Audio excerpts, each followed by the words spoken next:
For the worshiping of idols not to be named is the beginning. So idolatry is the beginning, the cause, and the end, the end of all evil. All that evil that we see in the world is because we're against the one true God, and we give ourselves to idolatry. That includes when people say, I believe in the universe. That's idolatry. Because they will not acknowledge the God of the Bible, the God of Abraham, the God of Isaac, the God of Jacob. No. I mean the universe. That's the sun. That's the moon. That's the stars. That's the constellations. That's idolatry. Y'all understand that? Hey, give me the next article about the Star of David, please. Some of you might have a Star of David on right now. Some of you listening online might have a Star of David on. Why don't people ask these men and women, where in the Bible did God give David that star? Okay. Raise it up. Come on. Come on, Solomon. The Star of David. The number 7, the Star of David in Judaism. Go ahead. The Star of David, Jewish star, or Magen David. Magen David. Go ahead. Means shield of David. Right. Magen means shield in Hebrew, and David. Go ahead. It is one of the most popular Jewish symbols that has been in use at least since Babylonian times. Right. Go ahead. The number 7 has multiple significance in Judaism, for example. Another idea is that a 6-pointed star receives form and substance from its solid center. This inner core represents the spiritual dimension surrounded by the 6 universal directions, the 6 days of creation, and the 7th day of rest. So they took elements from the Bible and wait, there's some words right above this picture. What are you doing? Read that. Meaning and origins of the Star of David, thefreelibrary.com. Okay, so now raise it up. You can see God's name right there. They may say, some say Yahweh, some say Yahweh. I was taught Yahweh. That's how to pronounce it. Now you see the symbols, these hexagrams all around. On the left, you even got that hand with the thumb that sticks out. I forgot the name of that hand, though. Raise it up. Yeah, that's the hand right there. Raise it up. Raise it up. Was that it? Okay, you see the hexagram there. That all around it is called what they call the tree of life. All this is in the Kabbalah. The Kabbalah is a book of Jewish witchcraft, or they call it mysticism. Raise it up. Read that, Solomon. In Kabbalah, the Star of David symbolizes the 6 spaces of space plus the center.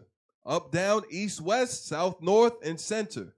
These are also reflected in the 7 spiritual building blocks, Sephirot, with which God created the world. Chesed, kindness, Gevurah, severity, Tiferet, harmony, Netzach, perseverance, Had, splendor, Yesod, foundation, and Malkut, royalty. The number 7 has multiple significance in Judaism, for example. Another idea is that a 6-pointed star received form and substance from a solid center. This inner core represents the spiritual dimension surrounded by the 6 universal directions. Okay, give me the next video. Take that off the screen. I want the video. There should be a video about this also, the Star of David. So if any of you are wearing that, it is idolatry. Yes, that's it. Let's put it on the screen.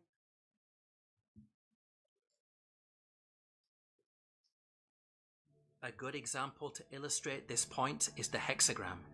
While the hexagram is most famously recognized as the symbol on the Israeli flag, it is actually one of the oldest and most powerful mystical symbols.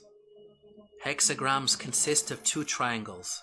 In the world of the occult, the upward pointing triangle represents the male sexual organ, and the downward pointing triangle represents the female sexual organ. When the 2 triangles interlock, it symbolizes the union of the divine masculine and feminine through the sexual act.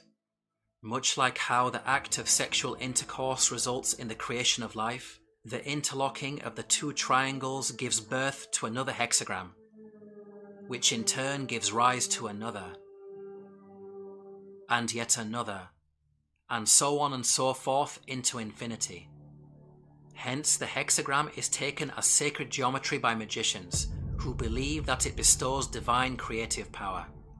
This association effectively deifies the sexual act, which is pure shirk. This sexual symbolism of the hexagram goes at least as far back as ancient India. In Tantric Hinduism, for example, the symbol is known as the Shaktona and represents the union of the sexes. The hexagram is in fact cross-cultural. In Japan, it is known as the Kagome crest and can be seen in 2,000-year-old temples. In Lebanon, hexagrams can be seen in the 2,000-year-old temple of Bacchus. The Ashtarak burial mound in Armenia has the oldest known hexagram. It can be found on the handle of a dagger that is 4,000 to 5,000 years old. This phenomenon of the hexagram's cross-cultural usage throughout the ancient world has baffled historians, who cannot explain how it became so widespread. It is highly unlikely that people across different pagan cultures all simultaneously and independently created the same identical design. An easy explanation is that they all have a common origin which supports Islam's claims that Satan is the source, as part of his plot to mislead mankind by spreading disbelief. Well, alrighty then. Now give me the next one on Nairaland, the next article. What are you going to say, Malachi? Wow. So that 6-point star got nothing to do with a pomegranate, right? No, that has nothing to do with a pomegranate. No. Hey, you know, It it's have crazy, nothing to Bishop. do with a pomegranate. You know what's crazy?